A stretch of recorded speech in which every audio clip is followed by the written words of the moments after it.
اشفاق احمد لکھتے ہیں کہ ایک دن میں نیکر پہن کر سپارہ پڑھنے مسجد چلا گیا۔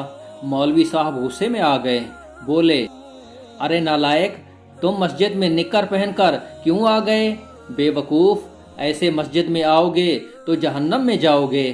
میں نے گھر آ کر ماں جی کو بتایا تو ماں بولی، پتر، مولوی صاحب غصے میں ہوں گے جو انہوں نے ایسا کہہ دیا، ورنہ بیٹا جہنم میں جانے کے لیے تو بڑی سخت محنت کی ضرورت ہوتی ہے۔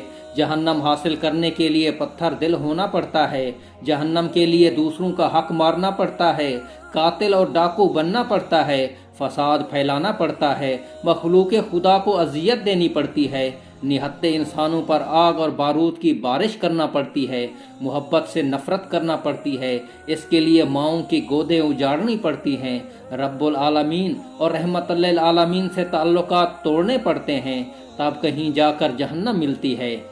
تو اتنا کاہل ہے کہ پانی بھی خود نہیں پیتا، تو اس سے یہ محنت کیوں کر ہو سکے گی؟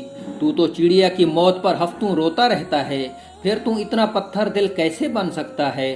بیٹا مولوی صاحب کی باتوں پر دھیان مت دینا، ورنہ تمہارے اندر خدا کا صرف ڈر بیٹھے گا، محبت نہیں۔